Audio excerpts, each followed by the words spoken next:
What's up, guys? Doug Polk here, and welcome back to the channel. And today we're doing something a little bit different. Now, normally on the channel we do a lot of poker hands analysis, and of course, in the past we also took a little deep dive in the Mike Postle incident. But I'm starting a new segment here where we're going to talk to some people that actually played at the table with Mike Postle. I guess you could say some of the victims, if you will, of the Mike Postle incident. The people that actually, had to play against the God himself at the felt. But before we jump into that, I want to let people know I am releasing some of the final streams of the Bankroll Challenge. I know a lot of people have been asking for that for some time, and frankly, I've just been a little bit too lazy to upload them. So we're getting that going.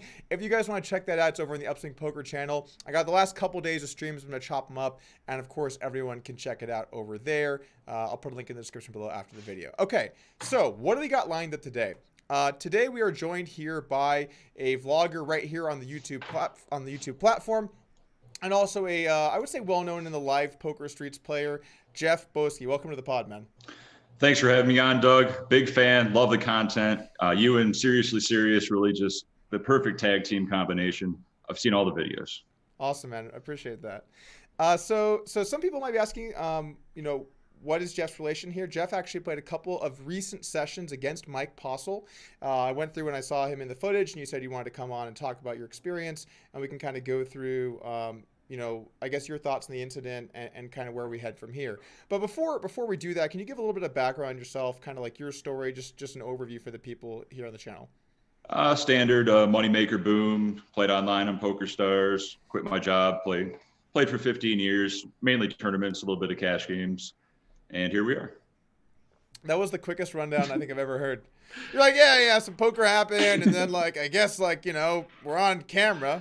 Okay, so do you want to talk about what you do on YouTube? You want to talk a little bit about what your day-to-day is like? Oh yeah, for sure. About 3 years ago, I started a YouTube vlog on Jeff Boski on YouTube, and really show what it's like to live in Las Vegas, play poker for a living. Of course, people love the poker hands, but I throw in other stuff like nice steakhouses, strip clubs, massage parlors, all the things, exotic cars, whatever you want to see in Vegas, I give you a little taste. Definitely got to know where the massage parlors are at. That's a great thing to advertise here on the channel. Good to have you today, Jeff. Anyway, though, so before we get things rolling, I had to at least say something about this. I see that you're an ACR-sponsored pro. What is that like? And can you talk a little about your thoughts on some of the ACR drama that there's been over the last couple of years? Absolutely. Pre-Black Friday, it was every Caucasian American male's dream to be a site pro, but they didn't want us. They wanted Euros. There's plenty of U.S. players representing poker sites. About 2 years ago, I was contacted by ACR to promote some tournaments. I asked if they have a site pro. They said they don't. I said, hey, I'm your man. I can do this. And I met all the people in Costa Rica. I've been to the cage 5 times. And I'm a great judge of character. And the people that work at ACR, they're really great people. Like, I can sense shadiness, and I really don't get that from the people, or else I wouldn't work for the company. Yeah, but so my take on ACR, I've actually met a lot of those guys, and they're not shady, really. They seem like nice people, but the thing is, some of their actions have been pretty inexplicable and at times just negative. Like the amount of botting on the site, what do you think about some of the actions they've taken? And I know we're getting off track a little bit here, but I think it's an interesting discussion. What are your thoughts on some of the actions that they've taken? Well, I don't think they're doing anything on purpose to make the site worse or to screw over customers. They've had impeccable customer support when it comes to cash outs. You never hear anybody saying, oh, okay, they're illiquid, they don't have the money. Cash outs are within 24 hours with Bitcoin. There's never been any evidence of super users. But yeah, botting is a problem on every poker site. It's just a matter of how well security can catch them. So you would say it's more like that they've been inept on the issue than they've been trying to encourage it in some way? I don't think they encourage botting, but I think they do their best to stop it. What their best is compared to other sites might not be the best. Okay. All right, I'll let it fly, Jeff. We're not here to talk about ACR. We're here to talk about Mike Postle. I just wanted to at least drop on that for a second. For sure. And for the record, when I used to play on ACR, the cash outs did work. I don't know if they have for the last 5 years because I haven't checked in a long time, but that was the thing that people liked about ACR. So there you have it. Okay. Oh, and Bitcoin thing is actually kind of cool that they use Bitcoin. Let's move on. Let's talk about Mike Postle. What the good people are here to talk about, what they're here to see, what they're here to discuss. I assume a lot of these guys have also been watching some of the Joe Ingram investigations. There's been, I think, and I believe this is the official number, 73 of those so far in the last week. And good to see a lot of those people here in the chat as well. I can see you guys. Thanks for tuning in. And I did turn my mic up a little bit as well. Okay, so let's talk about the Mike Postle thing. What was your first interaction, your first invitation? Like, how did you first end up on the Stone stream playing against Mike Postle? Well, Justin, JFK, the tournament director there, invited me and a bunch of vloggers for 2 different vlogger games before I got invited to the Postle game. But it wasn't really predatory at the time. He wasn't like, oh, you got to come play with Mike Postle. He wasn't even mentioned. It was, hey, you want to do some commentary? Hey, there's a tournament going on. You want to hang out? We'll comp everything. Have a good weekend. So I didn't think anything, negative about it. JFK has always been super nice to me. But once I got to Stones and I was trying to decide if I wanted to do commentary or play in the stream game, JFK said, yeah, it should be a good game. You should get in there, or you can do commentary. Either way, it doesn't matter to me. And I was playing in the 1-3 game, just warming up for this. And the locals overheard I was going to play with Postle tonight. And this is a guy I've never heard of. In 15 years, I think I know pretty much everybody that's anybody in the poker community. And they're praising him like a god. And a god. And I'm like, huh? What? Right. I'm like, who is this guy and why is he so good? And they just kept saying things like, he's the best bluffer ever. Where's that? He's sick. Avoid playing pots with him. I was like, what does that even mean? How can this? Some good advice though. Yeah. In retrospect, I'm like, damn. I'm like, okay, I'll take your advice, with some validity, but in the end, I'm not afraid of this guy. I mean, what makes him so great? I'm a pretty good cash game player, but okay. I know Chris Moneymaker is going to be in the game. I talked to him, and John Man Burton was actually going to commentate on this night, and I talked to him briefly, and he said, yeah, watch out for Postle. He's the best. I'm like, wow, how have I never heard of this guy if he's just the best? He's just the best in the Sacramento area. And yeah, I ended up playing on both streams. It's kind of interesting too when you think about it, because how many other games in the world is there a player at the table who's not just good, like they're a really good player, but they're so good you should just not play pots with them because they are a god. I can't think of that. Like, I can think of games where there's where you're playing it live at the bike, you probably shouldn't go out of your way to play pots against Garrett. You know what I'm saying? Like, there's stuff like that. Like, you should probably kind of pick your spots a little bit wisely, I guess. But how many streams have you heard of there being a player like, don't play against this guy, he will beat you?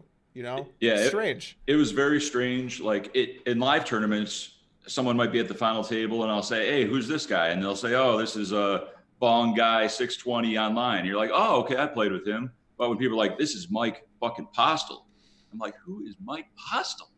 And it was so weird. And I'm like, okay, whatever. And of course I did get involved in a very big hand with him that I thought was pretty unavoidable.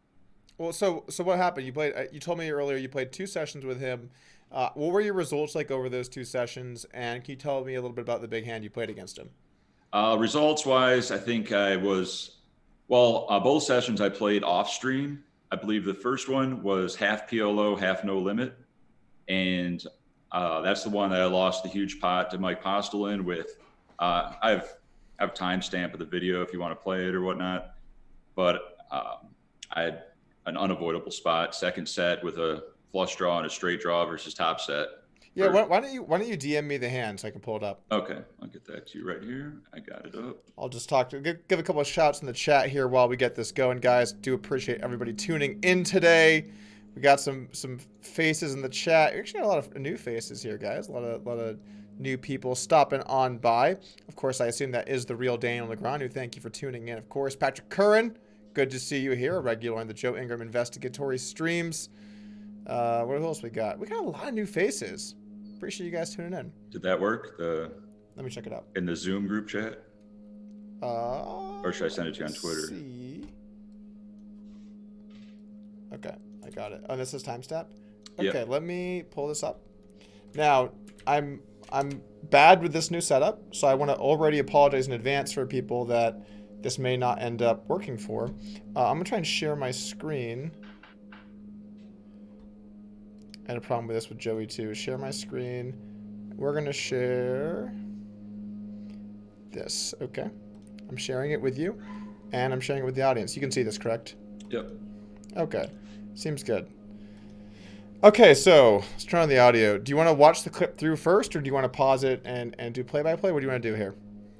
We can do play-by-play. I've seen it, infinite times. I think it starts at exactly 3:04. 3:04. Yep. Okay. All right, so we'll keep the audio off then so we can discuss it as we go along. This is going to be a pot limit Omaha hand. Yep. All right. Yeah, some of the PLO stuff got a little bit strange because, like there was the card reading hand where you couldn't actually, where it didn't read the cards, and he was like kind of flustered. I did a video on that yesterday. And obviously PLO, not a game that I think Mike plays too often, so... Interestingly enough, after we went off stream, Mike was adamant to not play PLO. Me and Moneymaker were like, come on, PLO, let's gamble it up, Mike. And he was strangely adamant. No, I hate PLO. I hate it.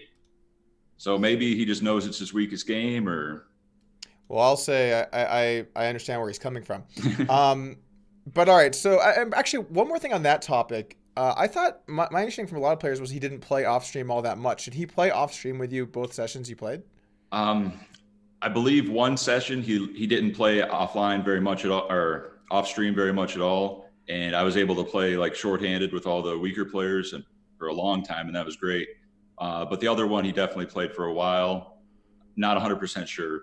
The second one he did because him and Jackass, which you'll see in the next session, were just nonstop action. And in the other session that I played, there's reportedly some funny business going on.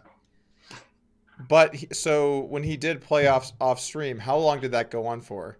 At least a couple hours on the second session when it was real deep stacked. I think like one thing before we get into this clip, and I know I'm delaying us from seeing this juicy PLO hand. We got a lot of cards up. One thing that I think is important when we're like, really doing a deep dive investigation on someone is also to highlight when things that when there are things that do look good for them. And that's not to say by any stretch of the imagination I think that he's innocent. I think he's almost certainly guilty. I do think it is still important for us to note, like, if everyone says he didn't play off stream and then there were some sessions he played off stream, we should at least be aware of that and acknowledge it, even though it does not mean that he is innocent. Okay, so here we got Postle with the goods, I think we're going to call this, double suited aces. And then we've got him raising under the gun +1 to 40. Right, I don't see the video of that. You don't? I'm sharing my screen here on Zoom. Check Zoom. Oh, on Zoom. Yeah. It's also on YouTube, so either... Oh, okay. I'll just pull that up. It'll be on a little bit of a delay, though, for you, so it's probably better to watch it on Zoom. But either way, it's fine. Anyway, we see Postle has double suited aces. He raises it up. Or he 3-bets Jack, 8 deuce. By the way, this has to be a straddle. Okay, this is straddle the $10. Postle opens up double suited aces essentially under the gun. We got a couple of calls from some questionable hands. Now you're in the big blind with queen, jack, 10 suited. I assume you're going to flat here.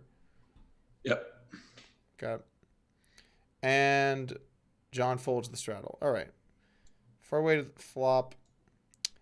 Okay, so let's just pause here so everyone can look at how many cards we've got. So you have a set of queens. He's got a set of aces. Yeah, this is not going to be good for you, Jeff. This is a bad situation. Yeah, Joey actually went over this hand on one of his live streams, and he thought it was a pretty unavoidable cooler, I guess. Yeah, this one isn't going to be too like Mike Postle's a god, though. This is just a set over set, which seems... Yeah, I don't think... I'm not sure if there was anything fishy going on in this specific hand, but just to summarize it, it looks like I just lost $1,600 to him in this given hand. Okay. Yeah, that makes sense. By the way, I appreciate the donations, guys. So we have a bet from aces. What are your thoughts here? Part of me wants to, re-raise, but I think it's better to go for it on the turn, just in case he does have aces. Hopefully he picks up some equity, and the stack to pot ratio is pretty much, I think, too deep here. Okay. For some reason, this video is not loading correctly. You turn a flush draw. Yeah, and I have a straight draw too, just in Yeah. case. So You have a very strong hand. Even against aces, you got 25%. That's kind of crazy. yeah. But the only, I guess, purportedly damning thing is after I check raise pot, the look in his eyes, like he's just not happy. He just looks at me and then he like looks off into the distance for uh, presumably confirmation. I've paused it in like the YouTube video I made where if he doesn't know what the hold cards are, maybe there's another way for him to know if I happen to have the random deuce four and he can get away Right. from it. But So, that's a stretch. right. Yeah. So he bets the turn and then you check raise him. Is that correct? Yep. All right. And then he tries to figure out what you have essentially. For some reason, YouTube's not loading, guys. So this might cut this hand short. It's fine. I don't think it's that important. It just shows just the Yeah. biggest pot I lost to him. I'm sorry, guys. I don't know why this isn't loading. It's very strange. Okay. Let's just go back over to us then. Wonder why it's not sharing. Okay. How do I turn this off? Okay. Stop. Really professional level podcast here, guys. How do I turn this back on? Oh, stop share. Okay. Boom. Okay, we're back. All right, so yeah, I don't think this one is too bad. Like what I really look for in a lot of these hands where we're trying to investigate and figure out what's going on, I look for hands where it's like, someone deviates massively from what like the normal strategy would be. In this spots that I've ever set, I think going with it is pretty standard. Yeah, I agree. I agree.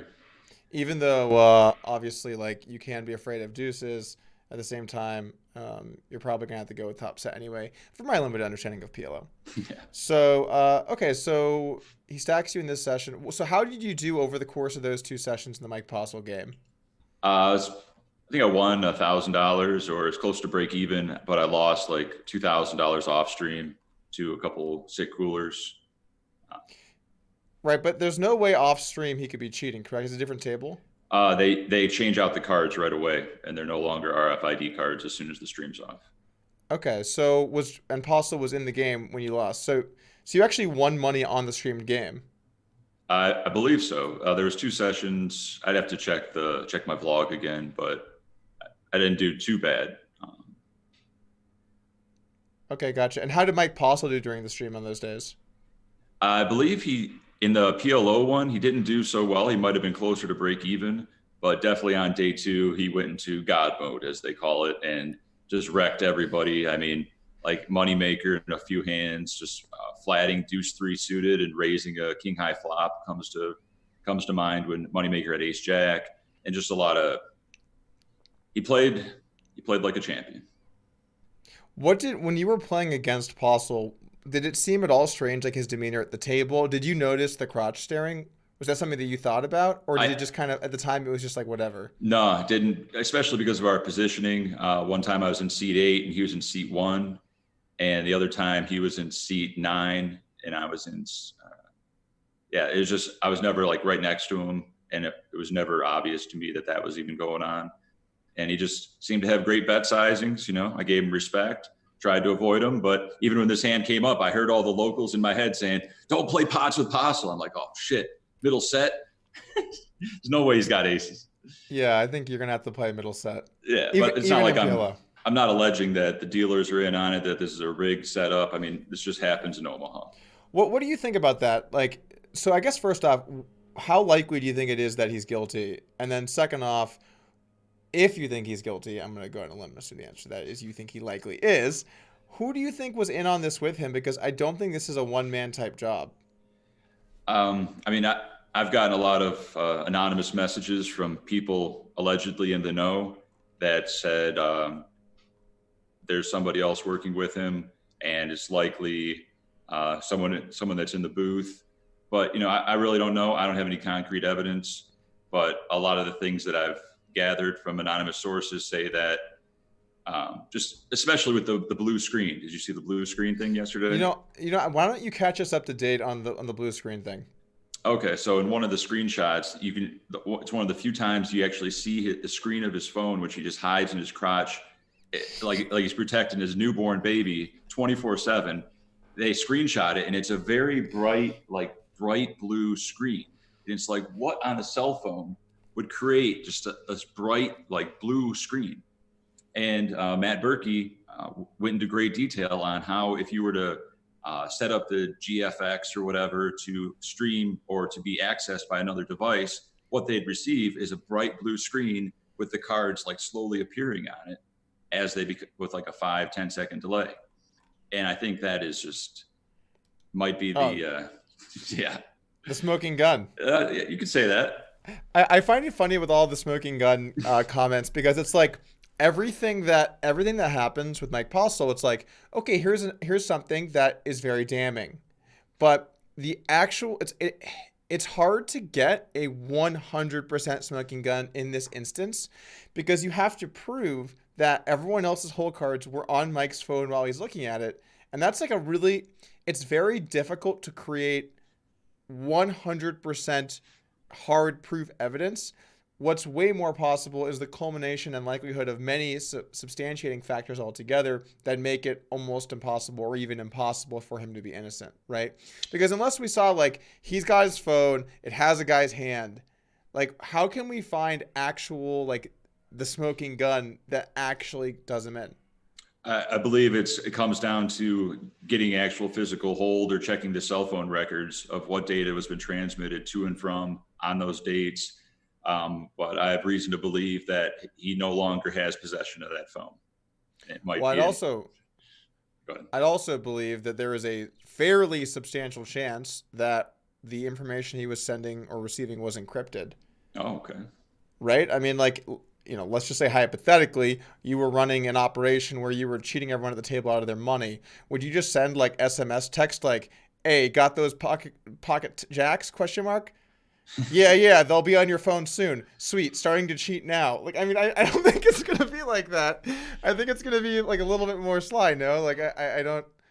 Well, you never know. Postle said many times that he's not tech savvy, so he doesn't really know anything about technology, even though he allegedly helped set up the RFID stream.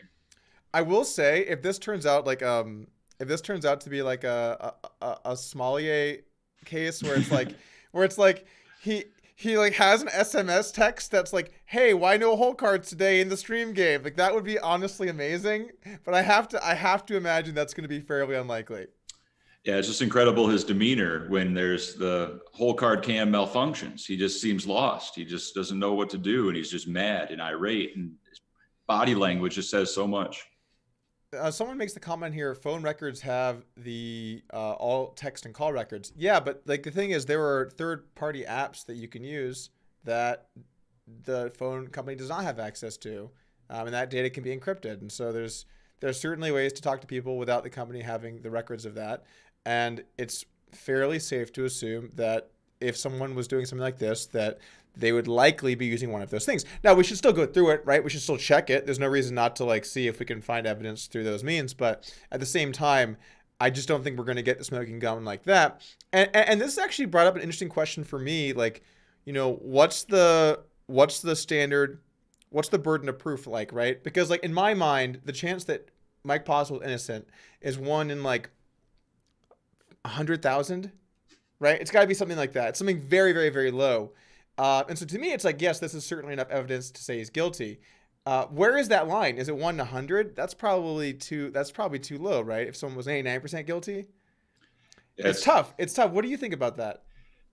I mean, like kind of like Joey said, you know, it's just one hand. It's just one hand in a vacuum. But when you put 100 hands that are all suspicious and are just improbable by hundreds of poker pros that have played millions of hands each, that would never take these lines and just know these lines are just not mathematically profitable unless you have additional information. It's just almost impossible. Well, what do you think the standard of proof should be in this case? Like, at what point does it need to be like if there is no actual smoking gun, which we might find. I have a feeling, by the way, Jeff, there's going to be a lot more twists and turns here still. Yeah. I think people might come forward. I think that there will be, there's obviously going to be a lawsuit. I think there's a Stones investigation of themselves, which will, I'm sure, turn up lots of great information and results. There are people that might break and rat other people out. I think there's going to be a ton more twists and turns here. So by all means, it could get to a point where we have smoking gun evidence. My question is going to be like, what's it going to be like? What's the degree that we need to be able to convict someone in this scenario? And especially if this goes to court, which there's already a class action being talked about publicly. If this goes to court, what is it going to be like telling to the jury, like, hey man, like people don't play 5-4 offsuit like that, like how is that going to go down? Yeah, it's going to be tough. I am a part of the class action lawsuit, and I spoke with my lawyer this morning, and he kind of gave me some information as to how they're going to proceed. But yeah, I think in the end, hopefully justice has prevailed. I don't know. I think the evidence, and I mean, I'm no lawyer. I don't know all this crap, but there will be enough evidence presented to a jury that hopefully knows enough about poker to show that it's within reasonable doubt that he's guilty. And the settlement is the class action lawsuit is for $10 million. So if the plaintiffs could even get a percentage of that, that'd be a great victory. Not for me. I'm not getting a penny from this. I'm donating 100% to Veronica and the Boxer Rescue, but it's for the poor people that just wanted to play on stream. They signed up to play 1-3, not to lose thousands of dollars to a guy that might be cheating them out of their money, slamming the cards on the table and laughing in their faces. That's horrible for poker. But I think the good thing for poker is that we as a community have come together to go through 200 hours of live stream footage and point out all these awesome things that are just statistical improbabilities that all come together to allegedly prove that some wrongdoing has happened. I think it is pretty cool that one thing that the gambling community just really rallies together on is we're not okay with cheating other poker players. Now, the community is divided on if it's okay to cheat other like entities. Like, is it okay to cheat the casinos out of whatever? There are people that would go either way on that. Is it okay to like you make a business deal with one of your friends, they fuck you over if they can find a way out of the contract? There are people that would disagree on that. But if you're cheating by seeing someone's hole cards, it is a 99.99% everyone agrees that is fucking scummy, and everyone wants to research and investigate and try and figure this out. And even the people that I think that are defending Mike Postle, it's not because they're defending cheating. They're just saying they didn't think he did it, right? Because if you allow cheating in poker, what is poker? The whole point is that it needs to be a clean game from an informational standpoint. Absolutely. I think although the cheating might put a black eye on poker as a whole, I think, like I said, with the community coming behind it and catching the cheating and making sure this doesn't happen in the future, I think it will make the game seem a lot safer for people and, give a little eye for an eye justice, hopefully, to those that have cheated us. I actually think, by the way, that this isn't bad for poker. And let me explain why. Poker is already well known in the world as a game amongst gamblers, right? And I think overall, the public's general view of poker is negative. I mean, there are lots of people that love poker, but the average person that's heard of poker thinks of it as gambling, and gambling is bad. Okay, so this is certainly not doing anything to help that, and I'm not saying that it is. But I think the idea of a gambler cheating in a way to make money is an interesting story. It's something that gets people interested in what's happening in poker. What did this guy actually do? How is this possible? What games are out there? So even though I don't think that it's good for poker in the sense of like it makes the game look upstanding and honest, and it makes the game seem like it's 100% fair all the time, I think it drives public interest in poker up. And I think that the net result of that on poker is positive, even though it doesn't reflect poker in the best of light. It's kind of like what's that saying? It's like any publicity is good publicity. It's kind of like that. I do think in this, I don't think that sentence is true, but I think in this exact instance, it kind of is like that. Yeah, I could see that. It's just the last thing you ever want to be called as a poker player is a cheat. That's like the ultimate insult, I think. And that just really tarnishes your name. I think the poker community is a great place where, unlike normal jobs, if I said, hey, Doug, I'm $100 short in this tournament. Can I borrow $100 from you? If I'm vouch worthy, or I'm a good person, or I have a track record of paying you back, you'll give me $100. It's not a problem. Whereas if you're at a normal 9-to-5 job and you're like, oh, I need $10 for lunch, I know a lot of colleagues will say, nah, I'm good. I don't got $10 on me, or something like that. Just the ability to loan money, trust money. Yeah, well, I don't really think that's a good thing about poker. I think that's a bad thing, honestly. How loose the community is with money It's created so many problems, and I had to learn lessons that were really hard quite early about that. You know, um, No, I I've was, I sorry, go for was, it. I was saying when you do trust the person, like 99.9%, this person is good for it.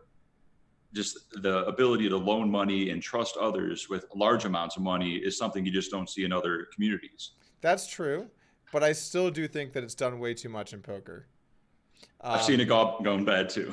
yeah, it goes bad quite often. There's a story that I told once, I forgot when, but it's a great story where essentially I had this buddy in Vegas when I first moved here like 10 years ago.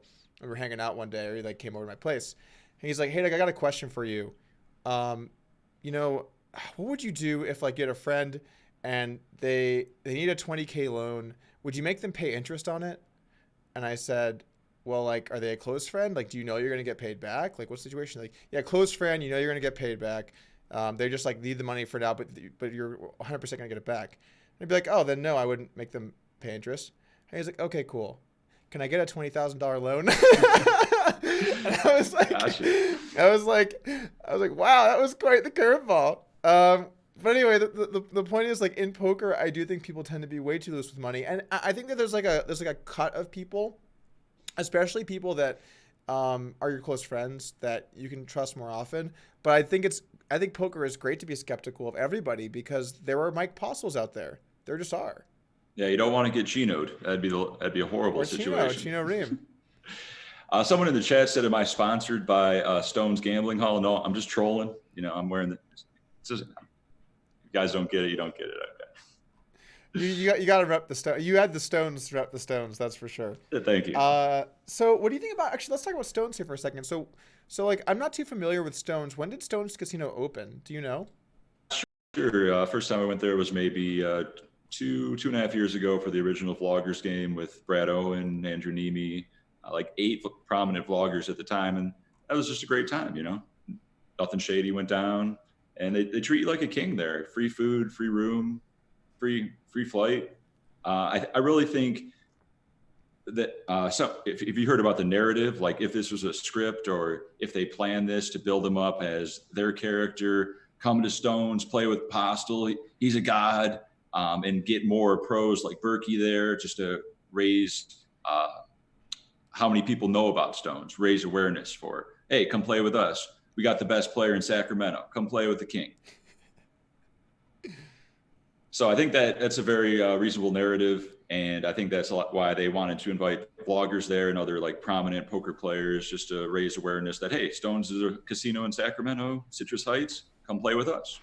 I wish I still had the records of this, but it was on an old phone number. But at some point, Stones reached out to me to like come play on the show or do something with the show or whatever it was. It was a couple of years ago, though. So I think this was pre Mike Postle's a god. But I do have to wonder how many people were invited out or like came out because of that, and then Postle was in the game, and frankly, if it turns out, I'm gonna keep using these sayings just so I don't get sued. If it just so happens to turn out that Mike Postle was cheating everyone, the fact that he did it to that guy who wanted to play poker one last time before he died, that is some of like the scummiest fucking shit I've ever heard of in my entire life. Yeah, Kevin Rax. Kevin Rax, yeah. Yeah, horrible. Like, can you, like, he wanted him to come play on the show, or wanted to come play on the show. Like, that is just so unbelievably fucked up, man. It starts to upset me that someone would do that. Yeah, the way when Joey was rewatching the footage when he was playing with Kevin, he's like, "Oh, come on, don't do it to my man Kevin. Come on." Oh, it's so fucked up. It's just so fucked up. Yeah. Sorry, like, I know it's not like the most relevant, but God, it's just too much. So what do you think happens from here? What's going to happen next? I think people are going to investigate more. Hopefully, the legal team, I know they're working nonstop to get the answers, get the evidence. I don't know what it meant on their official statement. John Doe won, so there's like someone else they're looking into.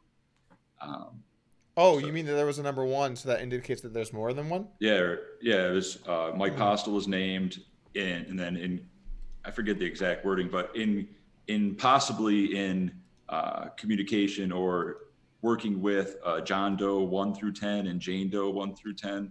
and then it listed like all the people that played with Postle and was in the settlement. So they're investigating who else would be in it and just getting that cold hard evidence that they can use. And seems like some good lawyers on the case, and I really look forward to seeing what will happen.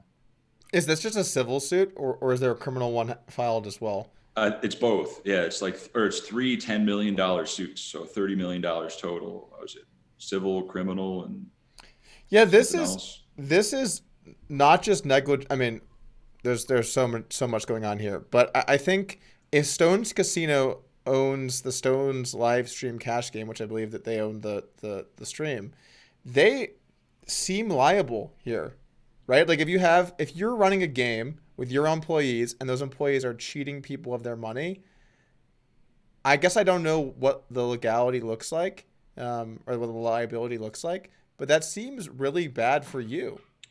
Did you know about the connection to King's Casino? Is it the same King's Casino? Yeah, from Rosvedov, I'm pretty sure. Are you sure it's the same? Because I heard that King's Casino owns Stones. Yeah. But are you sure that it's King's Casino in Rosvedov? Oh, no, not sure about that. I think we should get full information on that. For those of you guys that don't know, it is alleged that the owners of Stones Casino, or rather the owners are an entity named King's Casino, but it is not known whether it is King's Casino in Rosvedov or if it's a different entity. It's my current understanding. There's so many twists and turns all the time, so much to learn. But my understanding is it could be a different one. Maybe it's the same. I almost feel bad even saying that because I just don't know. Yeah, I have no idea. I just saw King's Casino. It could be different.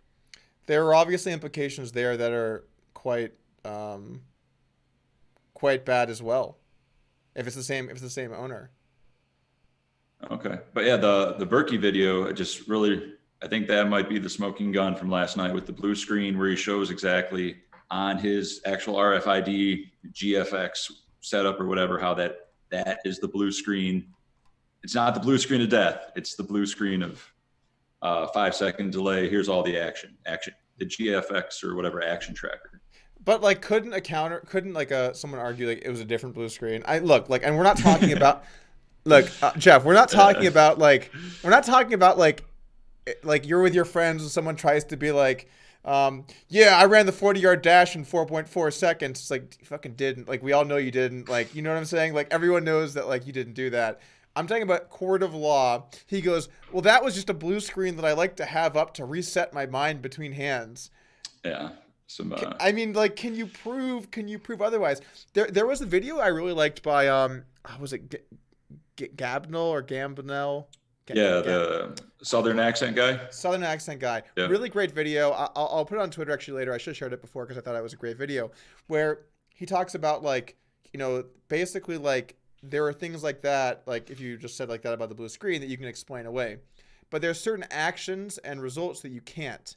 And why did a guy go from being on his phone every session, all session, every day to putting his phone in between his lap and staring at it for a year and a half, and then his results went from break even or slightly winning to crushing harder than he's ever crushed before?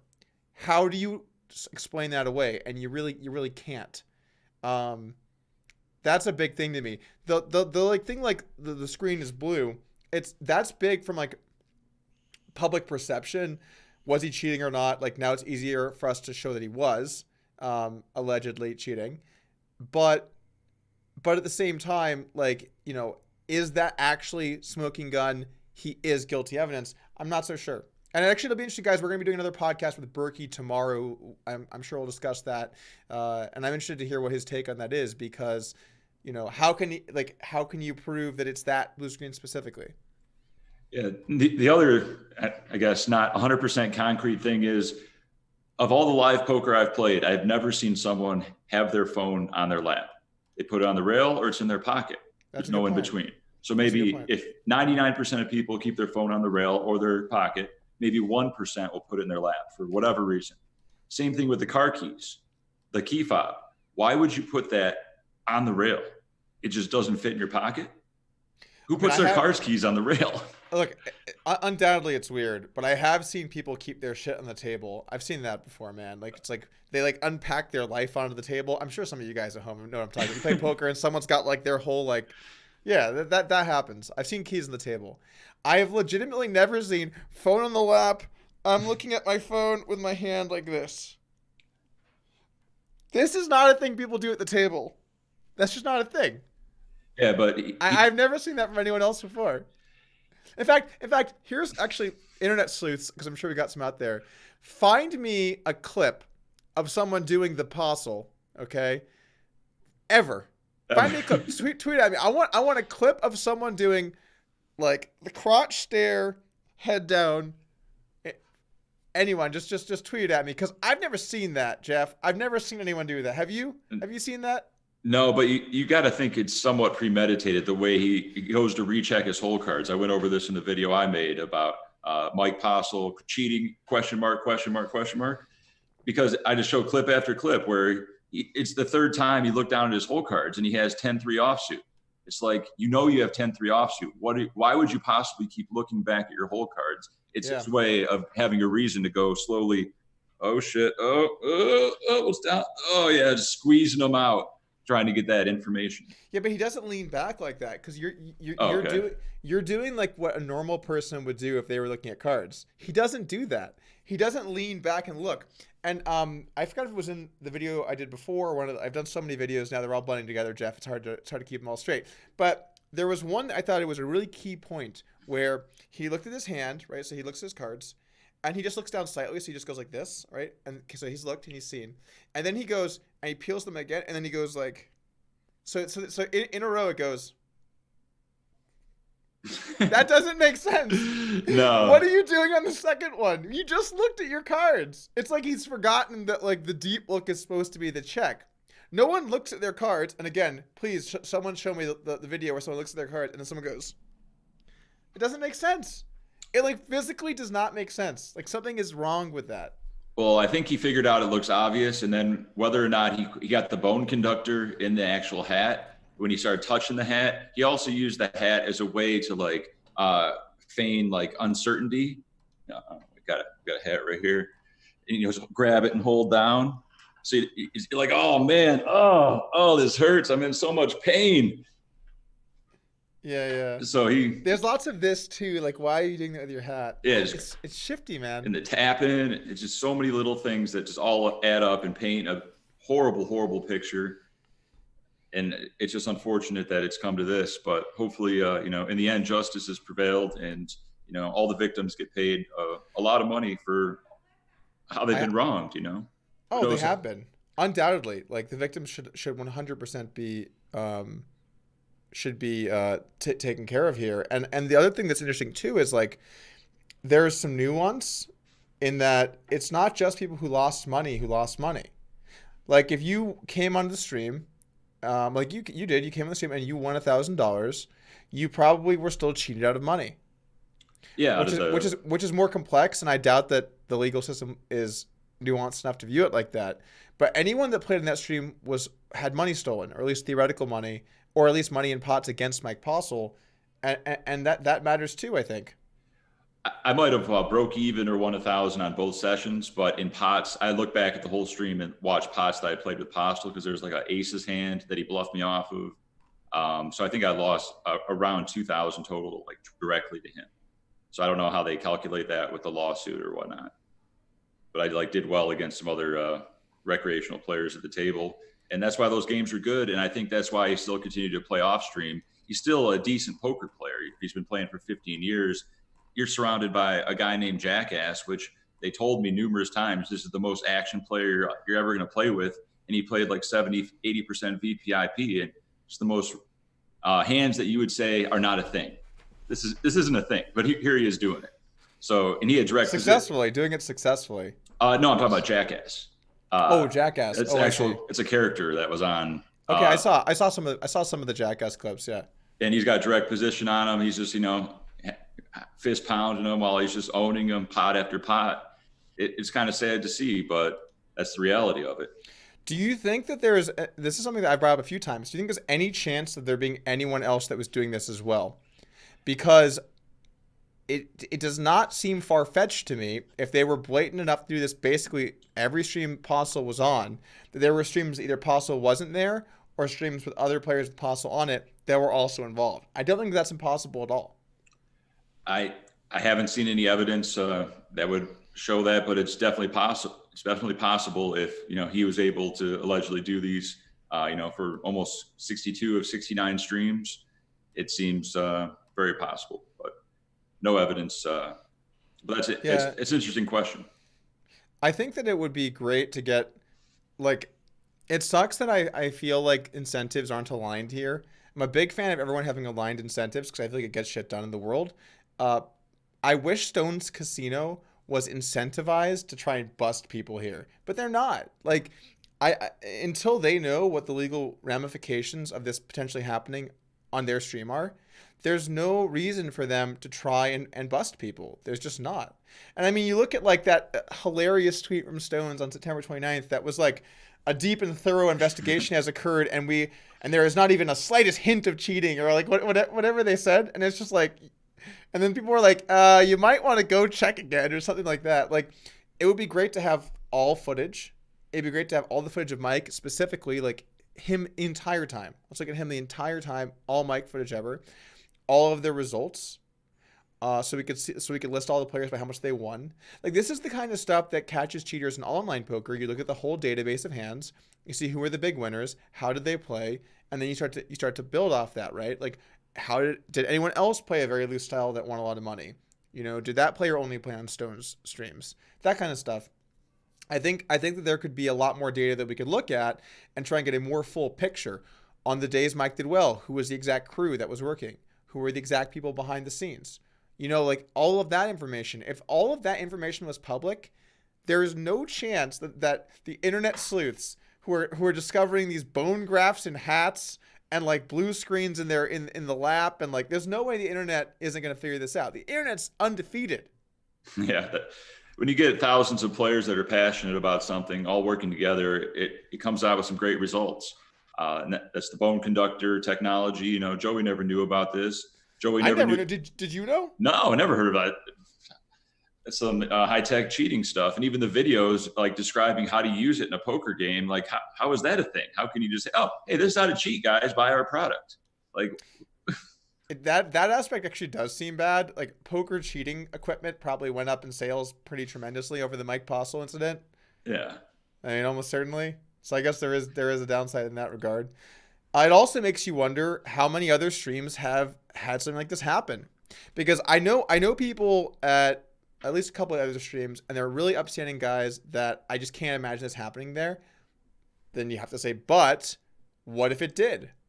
What if people get in a bad enough spot? Like, let's just say like Mike Postle, if he's guilty, ended up in a situation where he needed money to live or he needed money to pay off debts or whatever it was. Like, he was not going to make it.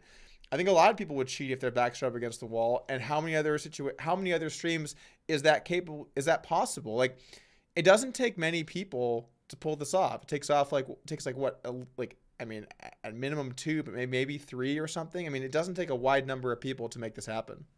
I think that's a good point. Knowing a person's financial status and how urgent it is. People in desperate times will go to desperate measures. And I've had sources inform me that Mike Postle is not rich. He's quite the opposite. And there's some people that he actually owes money to, allegedly. So that would make some sense as to why he might do something as extreme as this. Yeah, and I think I think financial burden most people in the world are good. And I think even when put in tough spots, the vast majority of the world will do the right thing, or they'll live the hard truths, or they'll accept the hard truths.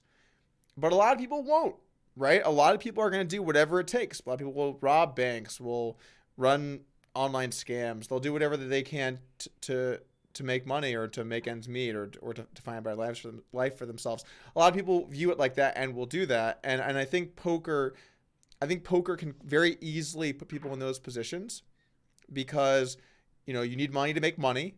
And if you go on a bad run while your finances aren't in order, you can end up pretty broke quite quickly. It happens to many poker players, end up being cash broke or whatever else you want to say or whatever you want to call it.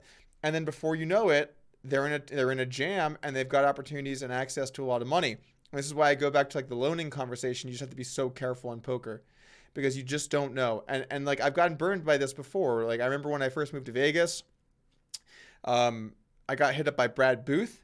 He's like, I'm looking for online money. And I had just seen this clip of him bluffing Phil Ivey with like the stacks. He takes out 300,000, puts it down. You're like, damn, this guy's balling hard. He's like, yeah, I'll buy like, 30,000 online dollars. And I'm like, sweet, this guy's legit. Send the money. And I show up. He's broke, right? And so that's the thing. Like things can change so quickly, and people's situations can change so quickly. And I think like, then applying that to other situations, you have to have so much faith and trust in the institution to verify that these games are legitimate. And I'm not a big fan of having to trust any institutions. #Bitcoin.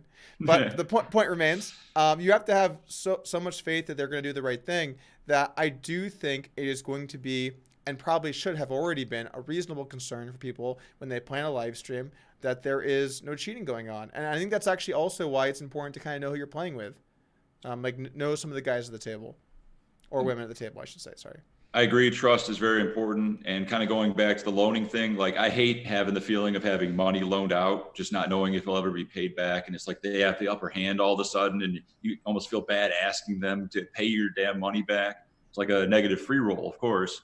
But another thing I found out in like the high stakes community is vouching for someone. Not only, oh, is this guy good for it? I'm going to hard vouch for him. And what a hard vouch is, hey, if this guy screws you, I'm a high stakes pro. I got millions of dollars. I'll pay the 10 grand or whatever he might scam you for. So that removes all doubt of this guy screwing you. And the hard vouch is just a great thing. Well, hard vouchers are great, but they should be hard to come by. Like, oh shit, just unplugged my headset. I think you guys can still hear me though. I can hear you. So hard vouchers are great, but they're hard to come by. I mean, look, there's like 10 people I'd hard vouch for significant amounts of money, real money. It's a very short list of people I would hard vouch for. And if it's even kind of close, like I feel bad because I've had people in the past who, like, I've known as generally good guys, like, hey Doug, will you vouch for me for like $50,000 for this trade? And I'm like, no. Like, I mean, and it's not that I don't trust you. It's like, if I'm hard vouching, I'm paying the money if you don't pay. Like, you know what I'm saying? Like, this is a hard vouch. I will have to go to the bank and take out the money that you scammed somebody for. I'm not doing that for many people. I'm doing that for like the closest 5-10 guys I know. And then I'm sure that they would do that for me as well.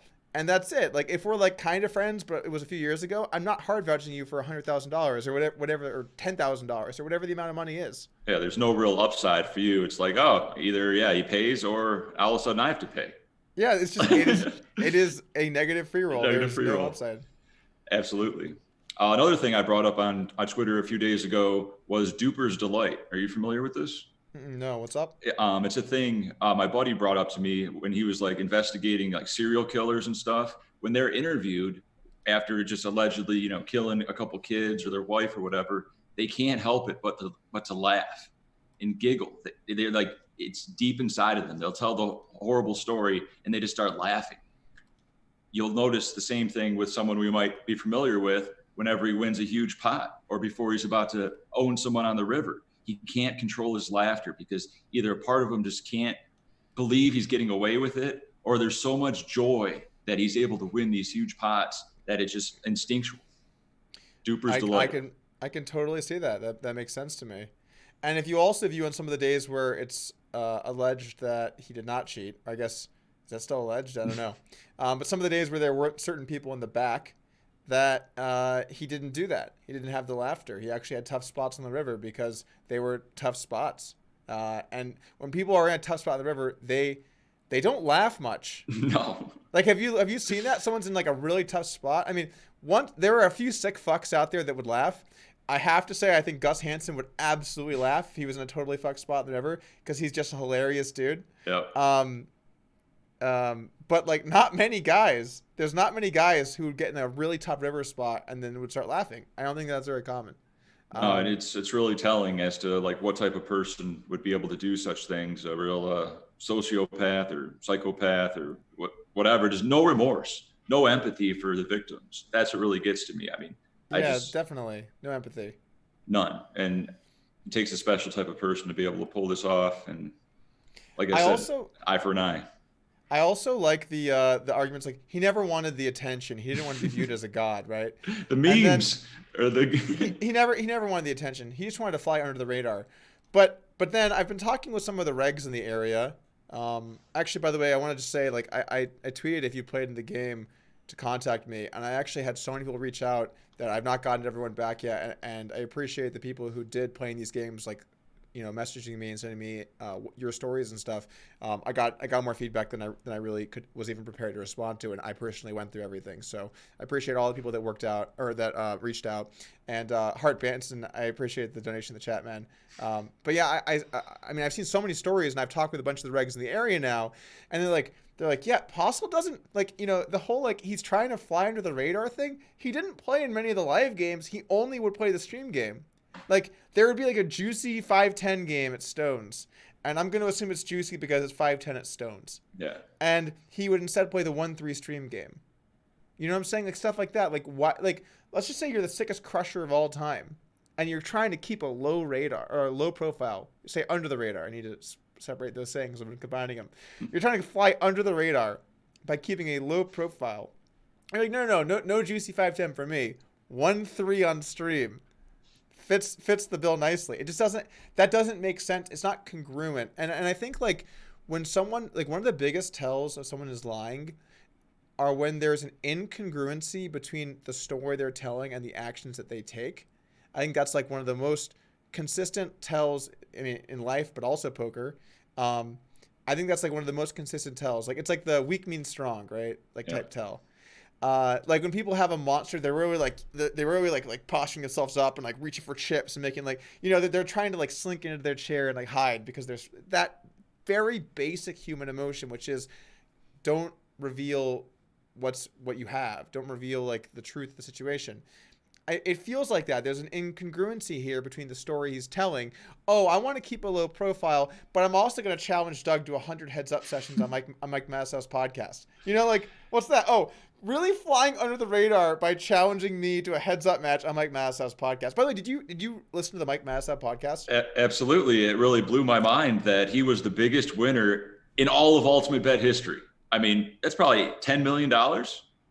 I believe Prahlad Freeman won $7 million. So he won more than Prahlad. Well, allegedly. A lot of allegedly these days. Allegedly. That's what he said. He said he's the biggest winner on Ultimate Bet. I didn't ever. I only listened to most of part 1, and then part 2 I started to, and then I of course skipped by for the calling me out to 100 we can play 100 heads up sessions or whatever. Which is a fun day for me. I wake up and everyone's like, Doug wins the match. And I'm like, what? Like, oh, you're playing versus, like, I know you didn't want to play poker, but I knew, Doug, because you're my hero. And I knew when he said, I'll play Doug heads up, I said, my boy Doug, he'll fucking stand up for all of us and fight. And I have to be like, no, I'm not going to play poker. It's like, it's a shitty feeling to have to go through that. But anyway, going back to the low profile thing, like, what's that shit? Yeah, biggest winner ever. Biggest winner ever, challenging people to matches, just like, and by the way, I really think that Matisau, okay, I get what Matisau is trying to do. Matisau is trying to be like the neutral, like, you can come onto my show and talk guy, which I think is fine. But if you're going to do that, you have to stay neutral. You can't be pro guest, right? Like, it's fine to not grill people. It's fine to have a guy who's representing an ACR patch on your show and maybe not bring up ACR, but it's not fine to bring them on the show and then just like give them a little foot massage by the fire. Like, it's like you have some responsibility to talk about subjects to your audience in an honest way. And I feel like in that interview specifically, it was just like, he's like, oh yeah, all the time to everything the guy's saying. And it's like, no, some of this stuff is such nonsense. Like, you still have to try and have like a base in reality. Yeah, well, Mike claimed he took one hit off of a weed pen, and so he was kind of out of it. Yeah, of course. He didn't want to roast the guy. He's bringing him on the show. He's got to stay neutral. But, yeah, clearly not neutral. And back to humble Mike Postle, of course, he also said, I'm not afraid to say now that I am one of the best poker players in the world. That was said on the Matisau podcast. So he doesn't want the limelight, but just to let everybody know, he is one of the best, and that's when he segmented into, well, yeah, I would play Doug Polk heads up 100 matches. Well, okay, just to play counterpoint here, his results, I mean, they are the best in the world on stream. They're number one. He's got the best results on stream of any poker player in the world. over the last year. But is 750 big blinds per 100 even winning? Are they the best or not? That's You're not nit, you're even. you're nitpicking now. It's not even a good win rate. 750 blinds per hour. Is it the best in the world or not? It's pretty good. Pretty good. I think it's the best. I think he has the actual best result of anyone with that sample, for sure the best. Yeah, he's running hot. He's due for a downswing. Hard to argue with that, right? Yeah, I think like, by the way, I just want to, in case Postle is watching this, I just want to say, Postle, I would love to have you on the channel. I think we could have a great discussion. We can keep things as reasonably civil, but there were some questions I would love to ask you. And, you know, if you got the stones to do it, I would appreciate that. So shout out to Mike Postle. And if you know Mike Postle, of course, have him reach out to me as well. Yeah, I just feel like Postle wanted to try and clear his name, and he just trying to use like a vehicle for that, which was someone that would never say anything aggressive. And Mike had a couple moments where you thought like maybe he was gonna ask him a real question. He'd be like, yeah, but what about, you know, like and then like it was just like, nope, it never really went there. It kept being almost. Yeah, the ultimate softballs. It's just let him talk about his thing and you know, his blood clots and his daughter and all. You know, you got to feel sorry for the guy. The daughter thing really upsets me as well. Yeah, to bring that up. I think it is just the scummiest move when people do something shitty and they say like, well, I have kids, like, don't ruin my kid's life. It's like, how about you don't fucking ruin your kid's life by doing something so shit? You know what I'm saying? Like, oh, I'm going to put the onus of like me fucking my kid's life up on you, person who has nothing to do with my kid. Yep. Oh, you want me to go to jail for cheating? Oh, well, don't ruin my kid's life. Don't fucking cheat. You know what I'm saying? It's like personal responsibility. And I know like, we live in an era where people really don't like personal responsibility, which bugs me. And I understand that there's a lot of situational factors in life. But have some goddamn responsibility for your kid and don't use them as a shield against public opinion when you use something that seems very sketchy. Oh, well, I have a daughter. That's all. It's unfair to the daughter. It's honestly unfair. It's so unfair to the daughter. And it's this like trying to use her as a shield that is really your problem, not ours. That's the main takeaway. Yeah, I remember one of Joey's live streams, someone in the comments said, hey, you should donate all the money you're making off of, you know, putting the bad publicity out for Mike to his daughter to give back. Like, it's your fault. He's going to be in jail, allegedly, or something bad's going to happen because of what you're saying about this guy. And it's crazy how the public has really changed their views the more evidence or hands they've reviewed. As poker players, we know this just is not possible. It's not possible. Look, like, let's call a spade. It's just not possible. Like, it's just not possible. There's no one that wins this much. This is like the DJ Khaled of poker streams. All he does is win. That's all he does. It's legitimately all he does. I've never seen anything like. I've seen good runs, man. I've seen good runs in my career. I played millions of hands. I've definitely had 10, 15 sessions in a row I won. Although a lot of times they had a ton of hands because I was playing online. But winning sessions happen.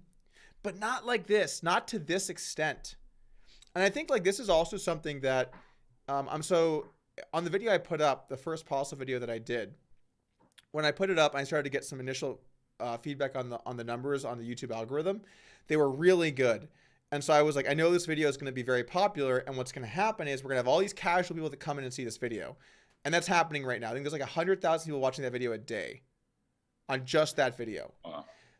But I'm starting to be able to see, based on the comments, what casual people think about the Postle situation, right? Like real casual people. And there are a lot of people who are like, he wasn't guilty, you don't have proof.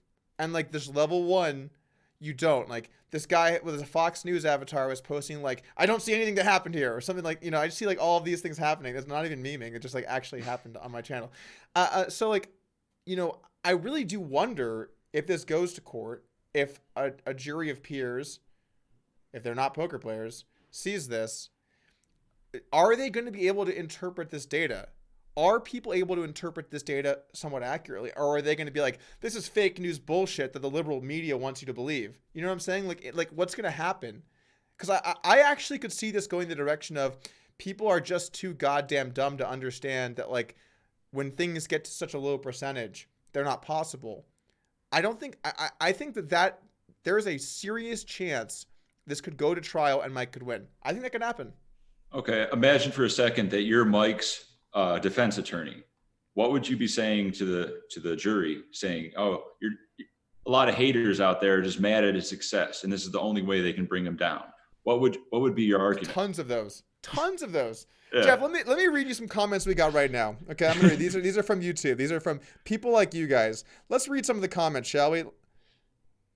Okay, here we go. Here we go. Here's the most recent one 11 minutes ago. Bob Jones. Just the American way. Cheat yourself to the top. Money over everything else. Things will only get worse. But let's look at some innocent ones.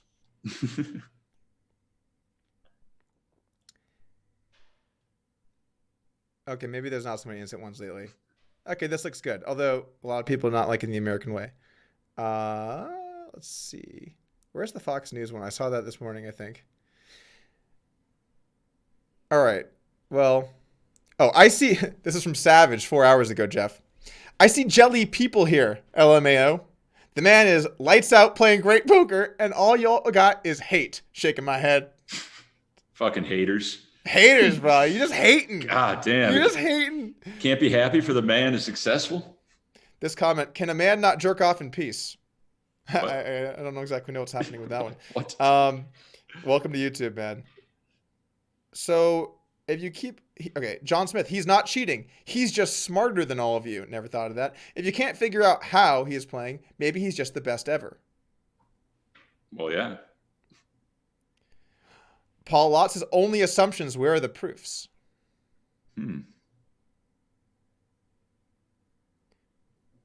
Yeah, there's a bunch more of these. See, I'm kind of torn because I have a bunch of information that I'm afraid if I say incorrectly would make me put me in some legal trouble. Yeah, don't do it then. Okay, that's cool. I'm not going to be the come on guy. Like like it's just not worth legal trouble, man. It's really just not. Somehow like I've managed to not get sued yet. Oh, good. But, yeah, it's actually kind of crazy. I have not gotten sued yet, but a lot of that has been I talked to my attorneys like how do I phrase things specifically and what topics should you really avoid and like all that stuff is if you're even close, don't say it. Sorry guys, I know the audience is like fuck you, Doug. Well, I know you mentioned that a lot of people threaten to sue you if you don't like take down videos, but it's always just a bluff. They never do it. Usually, yeah. Okay. Well, so one thing when people say they're going to sue you, so like for example, I'm suing somebody in poker right now that I'm not going to name, but I think a lot of people would know. And like, you know, that's the only lawsuit I've been involved in. And when people say they're going to sue you, they're not like, "Oh, I'm going to sue you real good. You get real scared right now. You're about to get sued, bitch." They just sue you. Because you did something illegal. You know what I'm saying? They're not like, yeah, be really scared and do what I want, or like I'm gonna sue you. That's just bluffs. Like I've gotten like slander, like you're going down for slander on this one, Doug. I'm like, no, I don't think I am. Because if I don't know if something's true, I give myself qualifying ways out. This is actually what we were talking about before we started the stream. And I was such a noob with the new YouTube thing. I was discussing it, Jeff. I was like, here's how to say things that you shouldn't say legally correct. And then I look over on YouTube and it's like me talking with a little volume. Like, I'm like, oh my God, am I on stream? And I realized it was just the preview. So we weren't live. Whew, that would have been embarrassing. But anyway, the point is like, if you're careful, you're not going to, to make sure what you say is correct, you should be fine. But people will only sue you if they're going to sue you. They're not, if they just tell you they're going to sue you, it's just to get a reaction. Gotcha. Yeah, they won't let you know ahead of time. That's good. Because you put out such great content, Oh, thanks, man. It's not like you do things spitefully. You think people deserve a little backlash for the wrongs they've done, and they need to be exposed for what they've done. And in your mind, whether it's right or wrong, I usually agree with you. People should know that this guy's scamming. This guy, don't trust this guy. This guy, stole content from me or whatever it is. It's great that you put it out there. I kind of do the same thing with my channel where I'm not afraid to call people out for doing shady shit because people should know that'll stop people from getting scammed. Totally. And I'm just, my biggest asset is I'm just a great judge of character. It might sound cocky, but I know when someone's shady. I can sit down at a poker table and with great accuracy, just look around the table and be like, oh, that's a nice person. Oh, I wouldn't trust that guy. And they're stereotypes, sure, but it's a pretty fine-tuned thing that I've just learned over 15 years. So not to say that you're bad at it, because I also think I'm pretty good at it. But the thing is, you're always good at it until you're not, and that's the moment that you get screwed. So you got to be careful with that, right? True, but there's just like little red flags that come up That's in, true. in your brain. We're like, what did he say? Why would he say that? What does that mean? Why is he asking me for money or what? Well, that's it's not a little red flag. Yeah, Why is this guy asking me for money? yeah. That's it's almost like a red flag. It seems like a pyramid scheme. It's shaped like a pyramid. Multi-level uh, marketing. What are you talking about? yeah, no, that's yeah. There are red flags. I like the way that you say that though, because one thing that I found very consistently is the more somebody name drops, unless they're Phil Hellmuth, the more scammy they are. Yeah, because they need The, the credibility. They need to be mhm. validated by, oh, look at me. I won this much. Oh, this person, I played with this guy. He said I'm a good person. I helped a homeless man. Oh, look, I donated to this. It's like you're building yourself up because you're a fraud deep down. Charity stuff too. I've seen there, yeah, a big correlation between people that are very pro charity and being kind of scammy, which is sad. But I've seen that. I've seen plenty the other way too, which are like just good people trying to help. But charity is like a way for people to like kind of fall into like scammy things that it provides them this shield of like I'm just trying to help people, like gives them like this sense of righteousness or whatever, or like maybe just the shield to do it. But yeah, name dropping specifically I've just seen a really big correlation, and name dropping is so funny to me because like when someone name drops to me and they're like, yeah, so like I kind of know, you familiar? I think you might know him. His name's Kanye West. You heard of him? Oh, Hmm. you have? Okay, yeah, we were pretty good friends. I mean, I guess we could say we hang out every day, but like, like in like yeah, he's my best friend. Like it's like what I'm saying, like something like that. It's like people say stuff about people that are famous. I'm like as the person listening, I'm like I don't care and I'm not impressed. Why are you telling me this? And it's social proof. It's like, look at how valuable and great I am. I'm friends with these famous people. And look how famous and great they are. I must be great too. And so like there's just no need to name drop at all. I just don't see any value in that. Yeah, That's a big red flag. they shouldn't have to put that out there. And I really agree with a lot of the things you say about the banks, like pure scam, fractional reserve banking, like what the hell's going on. And of course, other things like you said, you don't want to deal with charities because as you research them, you're not given your $1 doesn't mean $1 is going to the homeless. Maybe 10% of that dollar after all the CEOs get paid, Salvation Army, Goodwill. I did a lot of research into this and I just decided just to take all my clothes down to North Vegas and the ghetto and just give them to the homeless straight up. That way they're just getting them instead of dealing with the middleman. And I think if you're just active with what you do with charity, it means a lot.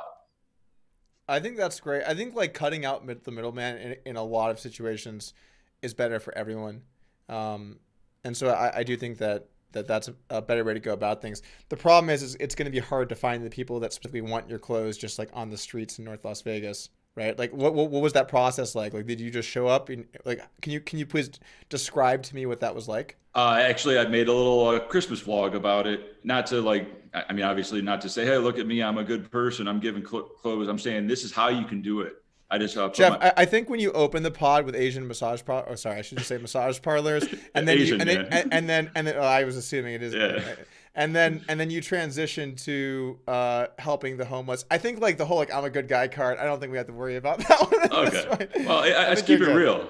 Yeah, you're Uh, keeping it real. I like that. That's good. That's great. but yeah, I just packed, like tons and tons, all my extra clothes into the back of my truck, and we just went around I brought my friend Michael Haig, who's trained in jujitsu. He was in the Fight at the Venetian video when he choked a guy out for beating up a girl. Check that one out. Awesome. So as like my protection and my girlfriend just like to film everything, and then I just opened up the back of the truck where all the homeless were, and they were super nice. I mean, there was no problems. I mean, I got violently ill afterwards, probably from shaking their hands, as bad as that sounds. But the way they were just real grateful, and you can just see the joy in their faces as they just took what they wanted. Like one guy'd pick up a dress shirt and say, "Oh no, I don't like this color," or another guy's like, "Oh man, I just really need socks and underwear. Do you have any socks and underwear? I don't need shirts. I don't need jackets." And it really meant a lot to the people. And I do it again, but I just focus more on like toiletries, underwear, and socks. Those are the three things that they really need, and water. Maybe like that whole backpack thing. Just give out a backpack to each person full of stuff that they're going to use. Yeah, that's great. And I think like giving people things that they can really use. I think that's awesome. Yeah. 'Cause it's actually making a difference in helping people, which is what it's supposed to be about anyway. Yeah, and like on the same note, it's not like I'm just this sick philanthropist. I'm not just giving out hundreds to homeless on the corner. I want to make sure it makes a difference, and just seeing the joy in people's faces. Like I've thought about doing something like Mr. Beast does, where he just like gives money to random people just to see how it'll change their day, or offering rides to people. Yeah, but that guy is doing it specifically to build an audience. True. It's a little bit different. But he's giving away money to be like, YouTube video, here's me giving away money. Oh my God, what much does it give away? And like that guy has made a lot of money from giving money away. Doesn't he reinvest most of it to just keep I don't know how he spends it, bro. Yeah. I don't know how he spends it, but I'm telling you, that guy has made a lot of money from giving money away. True.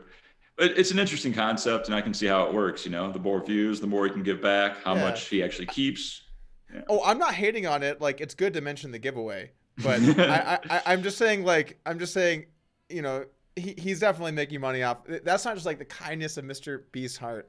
That's like, it's his business model. True. I just really agree with, helping people out before we're done with this world. However, whatever little difference you can make, kind of like what Bill Perkins says, the burn rate. Like if I found out I had AIDS and I had 1 year to live, I'd be like, okay, sweet. I got X amount of money. Let's put it to use. See what good we can do. I think there's a balance there. Like, I think you should certainly do some of that. I also think you should make sure the people around you and your loved ones and family are taken care of. You don't want to go. So I think if you had like $100,000, giving it away would be pretty spewy when like your family would need that. True. I think if you had like $10 million, then of course you can do some donating to things that you want to help and support. And if you had $1 billion, you give away almost all of it. You know what I'm saying? Like, but I think that taking care of the people that make your life special and who are around you is the most important first. I'm a family and friends first kind of guy. That's just the way that I view it, I guess. Yeah, it makes sense. But let's cap this off here because we've gotten a bit away from the core here. Yeah. So the policy situation overall, what's your concluding analysis on the situation? Where you think it's headed, and are you going to do more content on it? Can you talk maybe about like what you're up to and kind of tie it all together for us? I just put out one like 35-minute video about it, just showing maybe 5 or 10 clips and giving commentary with slow motion, zoom in. I'm definitely no editor, like seriously serious. He's the best, but I do my best. He brings the lulls. He brings all the great action. I wish I could hire him, but he's definitely happy with you. You can't come on my show and try and poach my editor. No, I can't afford him. He's too good. He's too good. That's great. But great content there. And I kind of did the same thing, just, highlighting why would he do this? Why does he keep looking at his crotch? Why would you take this line unless you had other information regarding what your opponent has? There's just no logical reason. You just can't be right this many times. And if you want to check out that video, it's on my YouTube channel, Jeff Boski on YouTube, along with all my other videos, what it's like being a professional tournament player, living in Las Vegas. Never been broke, never had to scam anybody. So I think I'm in the minority when it comes to that. And it's always good to set that bar high. All right, Jeff, thank you for joining us here today. And I want to thank you guys all for tuning in. It was definitely a good one. We're going to be back tomorrow with Matt Berkey at 1 p.m. Pacific time. You can stop by right here. We're going to be talking about a lot of the same stuff that we talked about today, maybe any new and ongoing information. If you're just catching up on the Mike Postle saga, well, I've got tons of videos here. I did a little breakdown with Joey. I did an initial video you should certainly check out. And I've done a series analyzing the hands of how he played and some of the sketchy things that I saw. So plenty of stuff to check out, and do appreciate you guys stopping by, and I'll see you guys again tomorrow. Peace.